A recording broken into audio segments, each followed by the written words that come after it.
Performance Expo. Joe Castello, Lake Speed, and we are joined by the man, Keith Dorton from Automotive Specialists, Racing Engines, NASCAR legend. Lake, this is another mega interview. Oh, it is. Now, Keith's been on Hidden Horsepower before. Yes. It's like Mark had. But again, we're 7 miles from Bristol Motor Speedway. We got to bring back some NASCAR action here. So who best to have here? Plus, there's such a great story arc with Keith that, you know, not only did you have had a legendary career, your brother Randy had a legendary career before he passed tragically, but then you've had this whole other life with Bonneville and your son Jeff, and your family is amazing, actually. I mean, you're kind of like the Crown Prince family of engine building, really, if I'm thinking about it. You know, I mean, who else's family has had that much success? Well, I think your family's done all right. Done okay, all right. And I really appreciate that. That's very flattering. Well, I mean, there's not a lot of guys who've been able to adapt the way you have. You know, from the early days in NASCAR. You and Mark, you know, last night and having dinner, I was loving it. He just straight out asked you, "What about those things in the manifold?" Right? Yeah. We're gonna get to that in a minute, but it's that, and then, you know, I guess when you and I first met each other, you were doing the Pro Cup engines, you know, for Joey Logano, and when he came to Gibbs, and then next thing I know, there's Bonneville engines in there, and all of these things.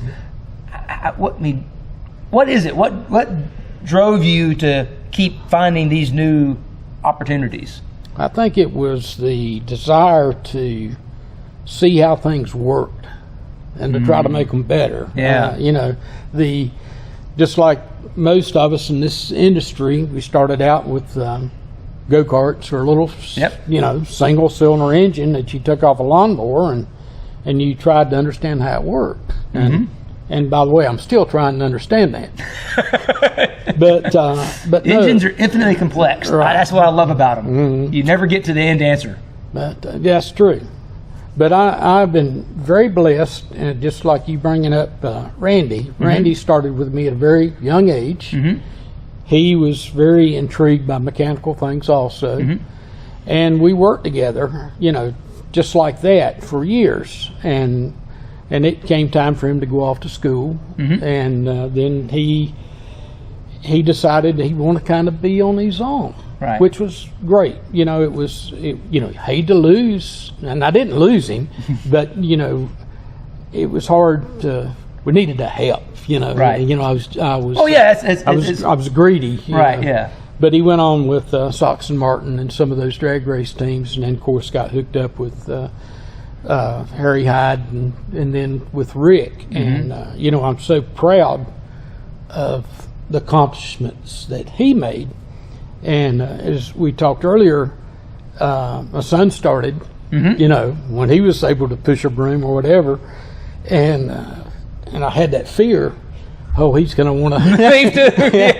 He's going to want to, you know, go out and make the big bucks and so forth. But fortunately, he has stayed with me. And, you know, like again, I'm so blessed to have that family atmosphere that we've carried on now for quite a while. And you do. You see it when you walk in your shop. You walk in the front door, you know, you're there, Jeff's there, your wife's there. It's family. And how long have y'all been over there in that building? And the building we're in now will be 22 years, I guess. Yeah. But, we actually, come February, I guess, we'll have been in business 57 years. 57. Wow. It's a pretty good number, right? Well, some of the early customers, right? Ralph Earnhardt. Like, I bring that up each time I speak with you because I think that proves the point. Like OG, engine builder. You go back to Dale's dad who started this trend, and without Ralph, there's no Dale. Without Dale, there's who knows where NASCAR is right now. Well, you know, and I took a lot of that for granted. That I didn't realize, you know, how important those relationships were until later. But we've been very fortunate to work with people like Ralph, Dale Jr., and you know, Rusty Jr. Johnson, the list goes on. Of course, my background was Holman-Moody, right, with Lorenzen and all those guys. Talk about Fireball. that for a minute, Yeah. because I think that's one of those missed stories. It's almost lost on. Okay, we know Charlotte is this hub of activity with NASCAR and everything, but that Holman-Moody part of that had to be like the genesis of why that was so big. Yes, it was, and when I was growing up, I never dreamed that. I guess I never grew up, but when I was young, I never thought that I could fit in a place like that. But okay, I just didn't. I wasn't so much intimidated, but what am I going to do there? Because I don't have all this knowledge. But I remember I went. A friend of mine had a job over there. He said, "You need to come because might be a place for you there." So I went, and I did get the job working in the parts department for a very short while. Okay. And then they put me in the fab shop. And I remember going the first time, and my toolbox was a little Craftsman, like a tackle box. That's my tools. That's all the tools I got. And I walked in. Open on the top, it had 2 slide doors, didn't Right, it? yeah. And My dad has that same toolbox. over here was these guys that had these mega toolboxes. So I didn't need much space, but quickly I found out that and I was blessed to work with some very qualified, intelligent people. I remember them to the day that taught me some. To be an engine guy, you not only just stuff pistons in a hole. You've got to know how to fabricate. Because in the old days, we made our own oil pans, we made our own headers, and I still do a lot of it. But Right. but I had some, and Ford financing. Right. That back then, they had the top people in all fields. That's kind of what I was going at Yeah. for, right? Is that if it was just a shop, that's one thing. But the fact that it was essentially the Ford factory effort Right. to do, I guess it was, almost everything motorsports.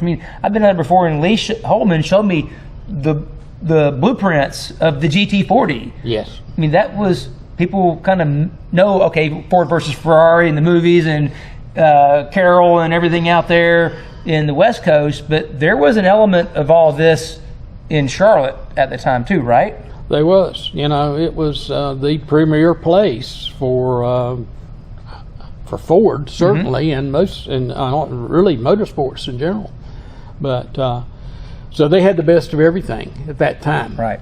and the resources were unlimited. So I was fortunate to work with some of those people that took me under the wing and taught me, and got a lot of knowledge in a short time, because I was only there from like late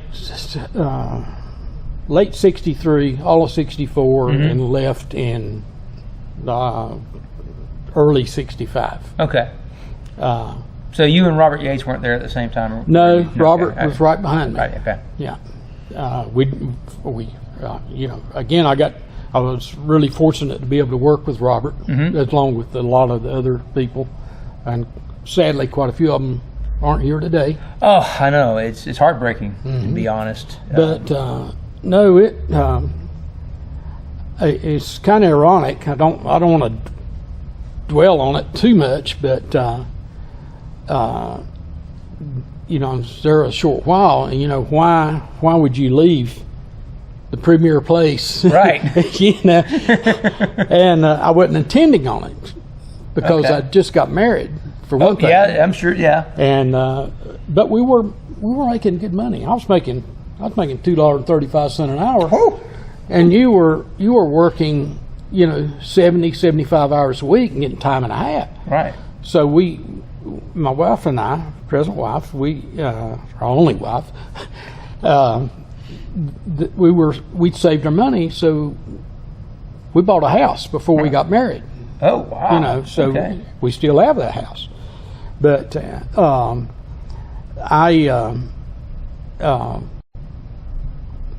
well, the only way to put it is I was fired.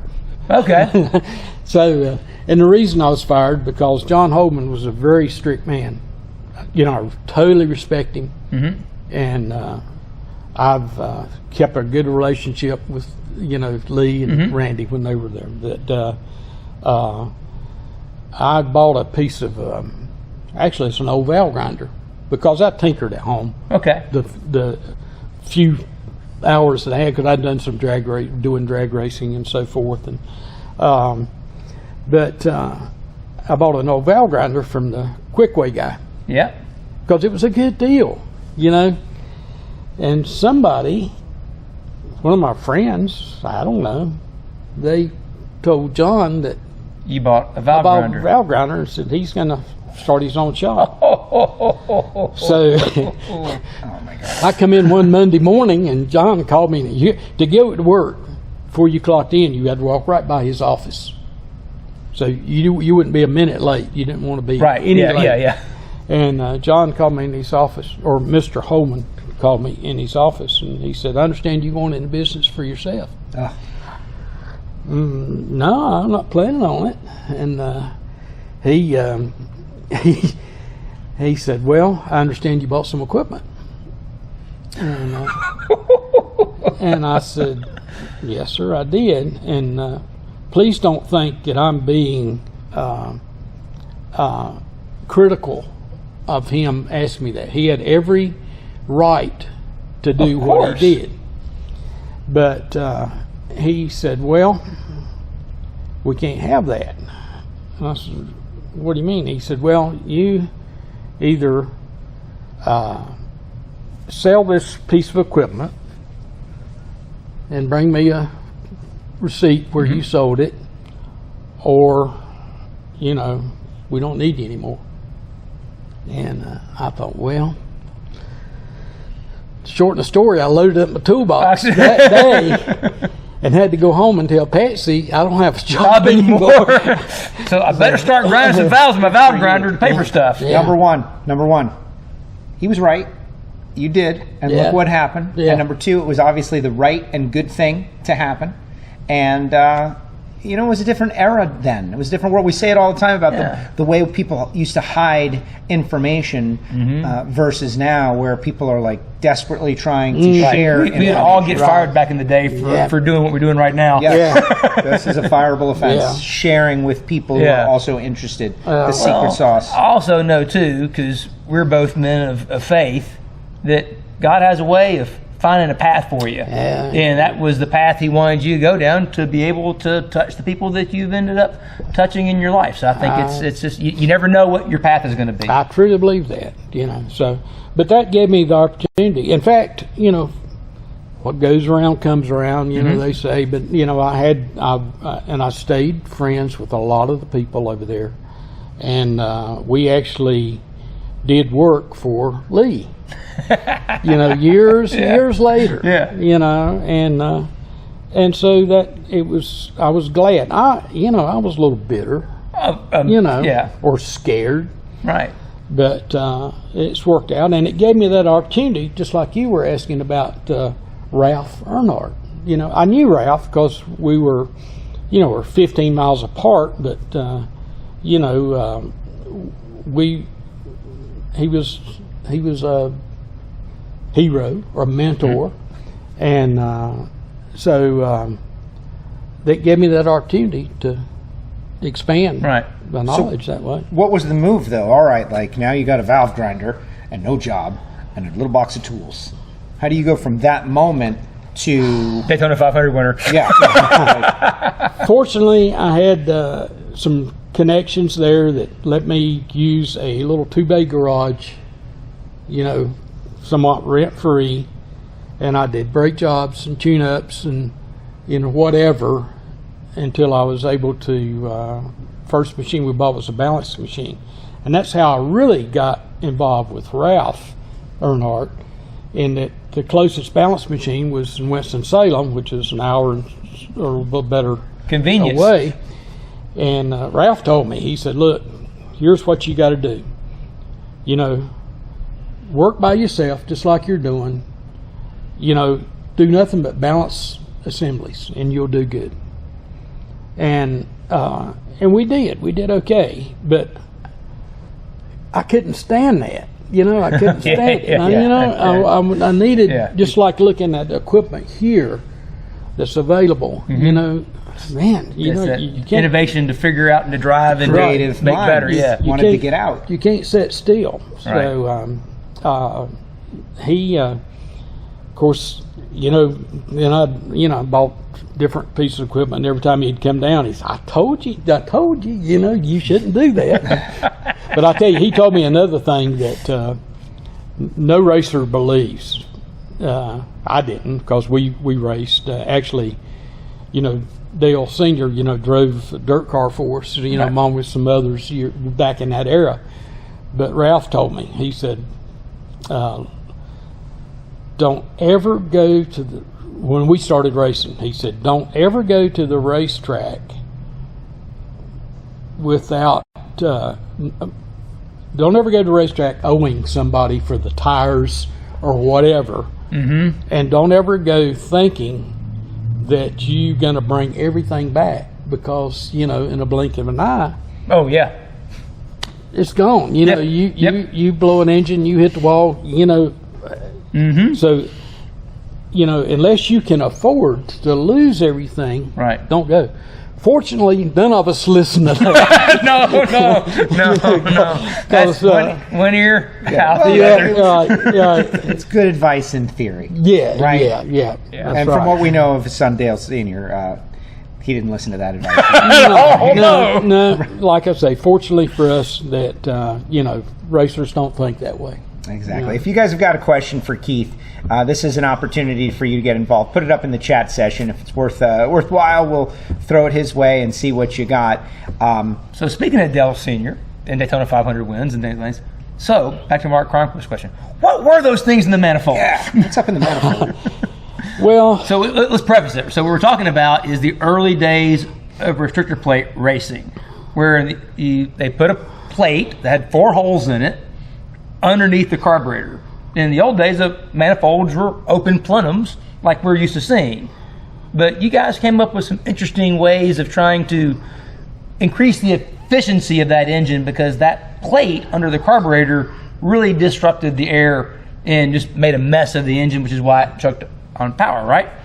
Yeah, and that goes back a long way. So probably a lot of the people out there don't understand what brought that about. And you know, Bobby Allison.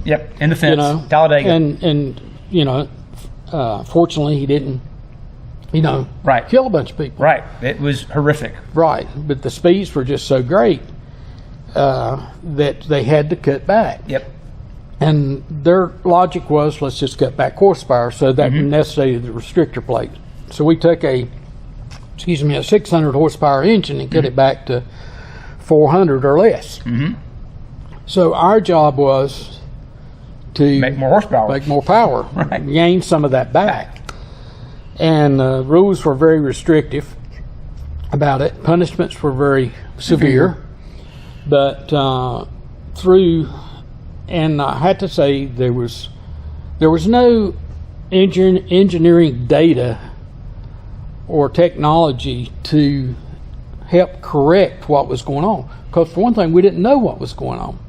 Right. And I remember on the dyno, we would put this, say, a 15/16 hole, knock 200 horsepower out of the engine, and we'd make changes to jetting and rock arms. You know, none of it made any difference. Right. And every time I would take the restrictor plate off, there'd be droplets of fuel just suspended, hanging on the bottom of that plate. And why is that? You know, I couldn't figure it out.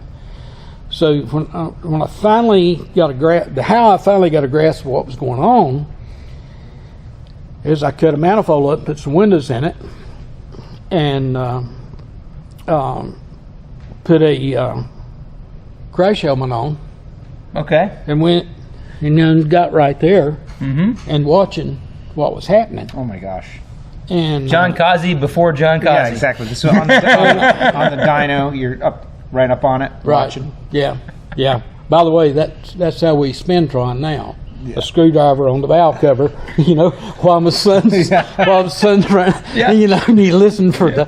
Yeah. Oh yeah. I hope my insurance pays. No, he's not watching. That's all a joke. yeah. But anyway. Yeah. So you were watching the manifold. Yeah, and the carburetor atomizes Correct. the fuel air mixture, and it's coming down through this nice big cloud. Mm-hmm. Well, the velocity picked up so much going through those 4 small holes that it was separating and you could actually see that. High-speed filming would have helped, and it did later on. Right. But then it was just all eye to brain. Yeah. But you could see. You just knew fuel shouldn't be there. It should be down in the combustion chamber. It was separating. Right. That atomization was going back to a liquid, and the airspeed was so great that the fuel Couldn't was hitting keep up the with floor, it. and then it'd bounce back up. Okay. So we knew we had to do 2 things: increase the airflow and slow that speed down. Right. And it was through just hours and hours and hours of trial and error that we were able to do that with different tubes and so forth. And it worked. We finally, through trial and error, hit on something that actually worked, and we gained a sizable amount of power. And essentially that was because there's 4 holes in the spacer or the plate. There were 4 tubes in the manifold that would kind of help that transition, right? Right, and it had to be one piece, NASCAR. So we made a block to go in, in the manifold, and then 4 like a 1.75 inch straight hole, and then you could take the lathe and machine the tubes, different radiuses and so forth, and just Taper drop in them and out. in. Right, yep. So you could try, and then once you hit on the setup, then you made it in one piece. Right. So, a lot of wasted effort and money, when you were trying to. The object was to kill horsepower, and then you spend thousands and thousands, much like you do now. Right. I think Mark said here earlier, said the exact same thing. Yeah. Now, why do we have a $10,000 crankshaft and the engine makes 550 horsepower?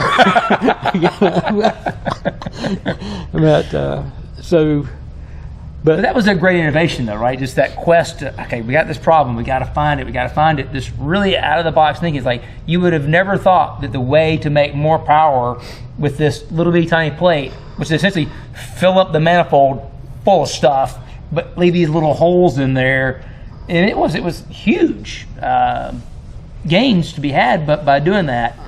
But well, yes, it was. And a lot of it's, by accident, and usually somebody has done it previously. But that was new. That had never been done before. Right. But some of the improvements that we made were done decades and decades before that. And one thing that we found out, we inadvertently stuck 2 plates together. Wow, did we pick up power? They were the same size, right. Still a restrictor, but we picked up so much power. Well, that increase in the thickness of that actually helped the air. It gave it that extra 1/8 of an inch. Just to turn a little bit. And then just if you want, would you share about what you did with the spacer gasket? Oh, the carburetor gasket? Yeah. After that, when we found that out, I thought, oh gosh, we can make some gains here that might not be illegal. Right. They may be, but more likely. Again, if it's not in the rule book, yeah. It's not illegal. So, it is now, but it used to be not that back then. So we got some blank carburetor gaskets and put our own holes in them, which were the same size as the plate. As the plate. And it was a 60 thousandths gasket that you still use. You can still use. And but that, in effect, was just like adding that other restrictor plate. Made that distance fire. And you hit a punch, so it kind of actually radiused it a right. little bit. And then the more you ran it, just in case we didn't want to draw attention, so we spray painted them silver. So you really couldn't see it unless you were really looking close. Yeah, But the more you ran it, the more horsepower we gained. because it kept on. Yeah, that gasket would swell, and then it would put a little radius going into it, and the boundary layer was so much less. It was like putting a bigger plate on it. And it was amazing how much power.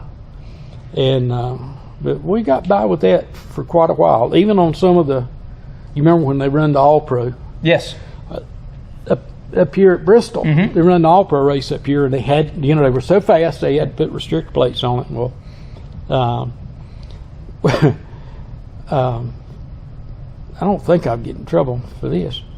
Ron Nornaday was driving a car that from the West Coast that we'd got hooked up with, and boy, did that little restrictor plate Trick help. Oh, yes. But that we did that gasket, and he just annihilated them. But it was almost a license to steal, But I don't know. That wasn't cheating. That's not cheating. No, that's not cheating. Innovation. Yeah. That's innovation. Yeah. Not cheating, innovation, Yeah, or it luck. Or luck. You accidentally put two plates on one day and figured out something by mistake, like the guy who invented fire by getting struck by lightning. Like, Now it was cheating after that, Right, When yes. they found out what we were doing, Right. But Well, and you. so I had a clear conscience Yes, sir. instead. So we've talked a little bit about the Earnhardts. We got a couple of questions about Bonneville, but I just want to ask you about the Daytona 500 win, because you had such a great relationship with the Earnhardts, but the Daytona 500 win that you got kind of took something away from the Earnhardts. 1990. Yeah. Everybody wanted Dale to win, and he had to race one. Oh, yeah. We were going to run second, Right. And I only wish Bill Elliott had a flat tire on the last lap in '85. Yeah. well, it just it was one of those things that was meant to be, and the car, an independent car that Derek Cope was driving, he earned it. He was fast all week. Yeah, you got to be there. And he was in second place. He was going to finish second, had he not, Yeah. Dale Lott had his problem. But it's still, as they say now, it was still a W. Yeah. It's a W. It's a motor race. So in that happens. moment, though, you're the engine builder. That's your engine running second. I imagine you're very invested in the final lap of the Daytona 500. So what did you think in the moment? How did you process what was happening? Well, I didn't watch that race. I wasn't there. Our daughter was, who was a teenager at the time, was having some very serious health problems. Okay. And my wife, myself, and her was at the Baptist Hospital in Winston-Salem. We didn't even know he'd won the race till later. And you win the Daytona 500, and how do you capitalize on it? Right. It was the last thing on my mind. At the time, right? Exactly. Yeah. Yeah. So, Yeah. very proud of it.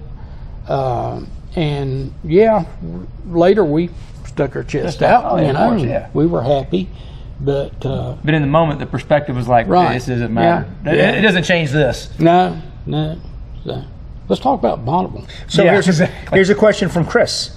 Could you have Mr. Dorton expand on the differences between circle track racing engines and Bonneville speed trials, approach to engine design, build, etc.? Well, that's a lot simpler than you would think. The oval track stuff, and even the drag race things that we do, it takes power. We do everything we can to achieve power. But like on an oval track engine, you got to come off the corner, and plus you got to have end of the straightaway speed. Right. And so the engines has to be tailored, tuned, whatever, to do that. At Bonneville, you're running on a little bitty skinny tire, no traction. It's like driving on ice almost. Okay. So you can't use it. You don't want any low end power. but you want it all on the top. Okay. So we took, when we first started going out there, we took an old NASCAR engine, and it was making 800 and change horsepower. Right. Of course, they ran good out there, with a regular 4150 carburetor. So Jeff and myself, we got to thinking, they were having trouble with traction. So Right. what can we do? So we want to kill some bottom end, but we want to make more power on top. It's all about airflow, at least our theory was. We didn't change camshafts, we didn't change cylinder heads, we did nothing but take a manifold and cut it apart, really blow it out, looked primarily at the line of sight from the top of the plenum chamber to the intake valve, and got as good a line of sight as we could, blowed the plenum way out, raised it, and put a Dominator flange on it. Okay. And we put this on the dyno, and we picked up 60 horsepower. Wow. We didn't believe it. Jeff and I, neither one thought that was possible. So we got the weights out for the dyno, verified everything. Got to make sure the dyno's right. Still didn't believe it. We put the old manifold back on. We lost the 60. We put the new one back on. We gained it. When we went to Bonneville the next time, it showed up on the racetrack. Since that time, even the small cubic inch engines for the different classes out there, we have found that we can't get enough air. We've got 300 cubic inch engines that have 2,000 CFM throttle bodies on them. Do you think it's because of how high the altitude is there and just how? No, it's because of we don't care how the engine runs below 7,000 RPMs. Right. I mean, this thing, if you went to Daytona or somewhere, that engine wouldn't pull out the piss. But from 7,500 to 85 or 99,000, it goes. And I guess too, it's that long stretch. You're running for miles on end at wide open throttle, that maybe having more volume of air available just continues to feed it. So you don't I'm thinking about carburetor and the float balls. If you run out of fuel, run out of power. You just got to have tons and tons of air because you're just moving so much air through it. Yeah. Now, when I came and talked to you about coming here, you guys were working on some cars for Bonneville. Some guys had driven from Texas and they were on the way to Bonneville. Tell everybody about what that little story was, because I think y'all set a record out there, right? In August. Was it October? October. Yeah, it was in October. Yeah, it was. We missed August. Jeff and I did because of the COVID, but we were fortunate. We got 3 records then. But this customer was got a street roadster, which is one of the oldest, most prestigious classes there. Different engine sizes, right? But anyway, his goal was to make it the world's fastest street roadster. Okay. And so we put a Pro Charger on, 370 cubic inch engine, and because they had a bigger engine before, right? Yeah. They and but anyway, he was able to not only break the record by 14 miles an hour for that. Yeah, smashed it. That's not breaking, that's smashing. For the class, but he actually achieved being the world's fastest street roadster at 260 miles an hour. And the previous record holder was a blown AA, which is unlimited cubic inch.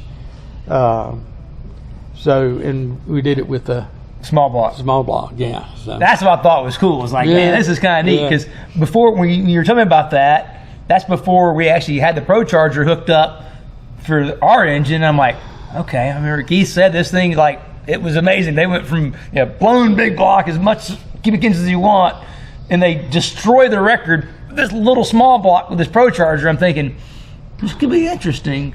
But one thing about land speed racing or the salt flats is people back here in this part of the country and other parts of the country, other types of racers say, Right. well, you know, that's got to be the most boring thing and, you know, the easiest thing in the world to do. Well, you know, it's a big dyno. I mean, it'll bring you to your knees because you're, you know, a NASCAR engine, you can, you know, run for 500 miles and they're turning a lot of RPMs and so forth.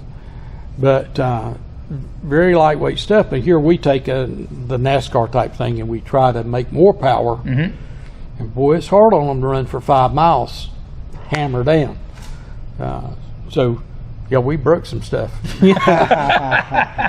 Keith, this has been great. Thank you very much. Second time we've got to, you know, put you on the spot here on Hidden Horsepower. You can go back and listen to the previous episode. We entertained a lot of different stories in that one as well. Wherever you get your podcast, Apple Podcasts and Spotify. This has been so great, though. Lake, amazing. And you know, we could just pepper you with questions like all day. Like, you know, what do you want to? I'm going to stretch it out just for a few more seconds. Yeah. What would you like to do that you haven't already done? Is there a field, an arena, an area that you would like to investigate? Like maybe you can get something done in that field.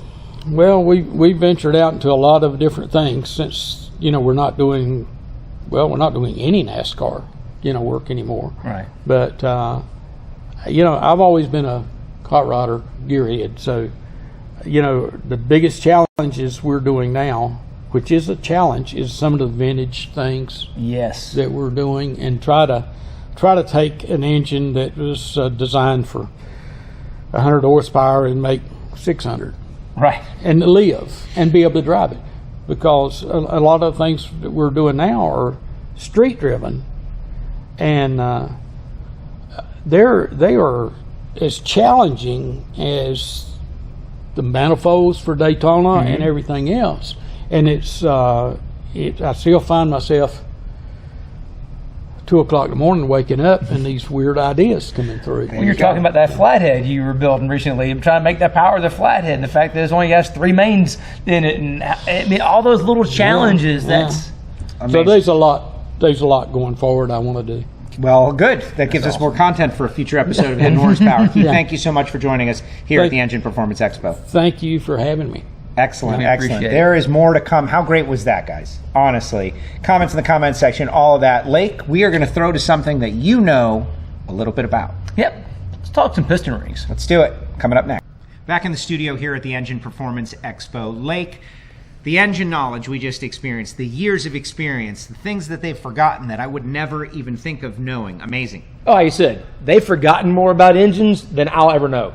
I mean, Yeah. those guys are just truly professionals. I mean, they've been there, done that, everything. I mean, from NASCAR to Bonneville, are you kidding me? Yeah. Come on. And the countless stories, like that's what I love most about having these interactions, because yes, it's business and we're trying to find horsepower and we're talking about parts and pieces.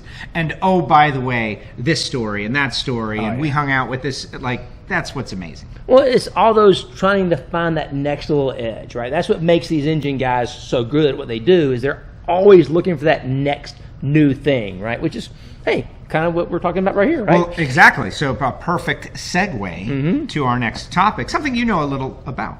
Right. So, you know, coming up in the segment after this, we're going to talk about motor oil, right? But right now, we're going to talk a little bit about piston rings and like talk about that next thing. So, hey, this is a gapless piston ring, right? Joe Moriarty, the man that began Total Seal 53 years ago, I believe, came up with the idea of putting a rail that was basically a 2-piece ring, essentially. You put a rail with the main ring so it seals the gap. So there's no gap. So there's no blow-by. So it's a more efficient way of making the ring. Well, what makes this ring different than the original gapless ring is that we've added gas ports to the ring. Because, you know, piston rings, at least the compression rings, they don't seal based on the tension of the ring. Now, rings do have tension, so they're not actually round when they're in their free state. You know, as Keith Jones always says, there's a free gap. And as you put it in and assemble it, it comes together. So there's some tension from that. But that's not what actually seals the ring against the cylinder wall. It's the combustion pressure. So there's clearance between the ring and the ring groove in the piston, not just so they don't stick together, but also so that allows the gas pressure to get behind the ring and push it out.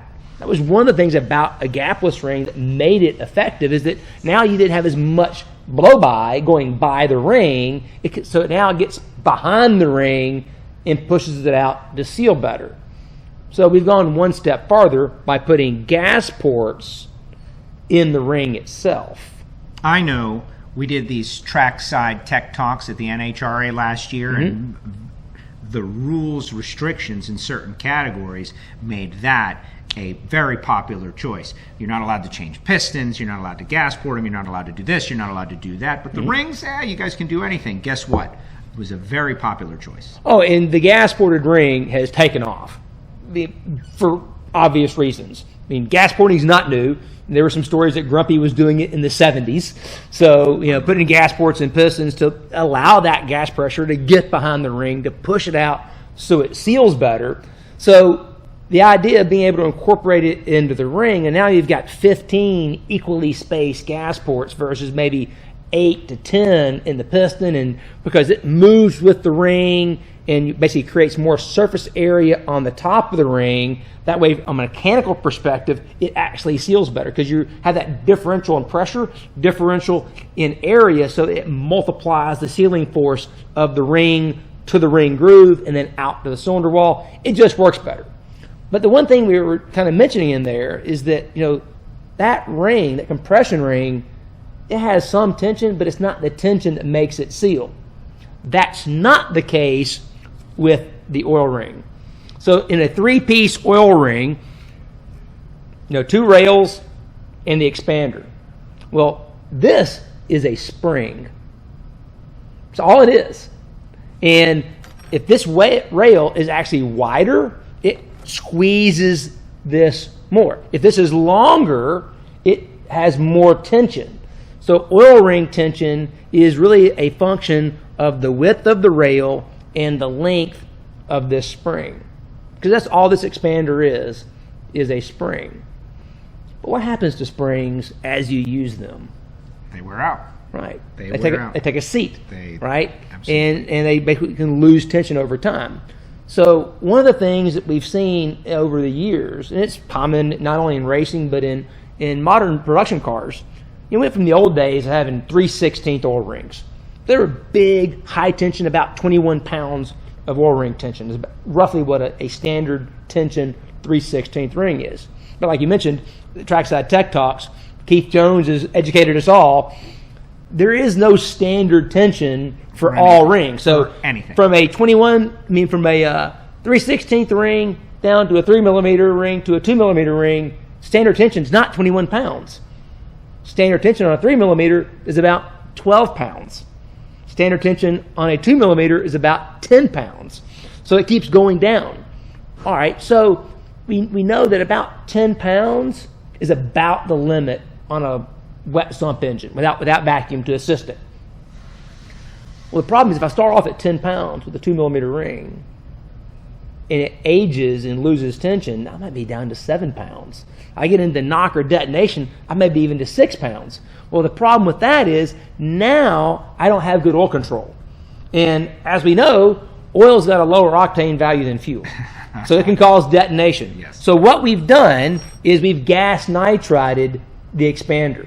So by gas nitriding it, just like you do camshafts and connecting rods and crankshafts and stuff to make the material stronger, more fatigue resistance, by gas nitriding the expander, we increase that oil ring tension by about 3 to 4 pounds, and it doesn't drop off. More durability, more tension. Exactly. A more consistent engine over the long haul. Better oil control, which means better engine life, better durability, more consistency on your tune. So it's just a better way of having an oil ring. Because the oil ring is a very important part of the ring package. We all talk about top rings, compression rings, and all that, and that's great, and there's a place for that, but you can't forget about your oil ring, and this is another way that Total Seal's leading the charge of new material technology to make oil rings, make the whole piston ring package work better. That is amazing. It seems like such a simple adjustment to just take apart and coat it, high-level technology, makes it last longer, more durable, and more consistent. This guy knows a lot about rings, but you know there's something else you know a lot about.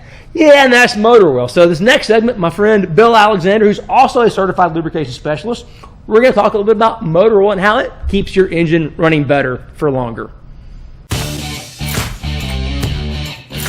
What a day, what a day, what a day. My brain is swollen. I've learned so much today. They told us, don't start cars. We are not going to listen.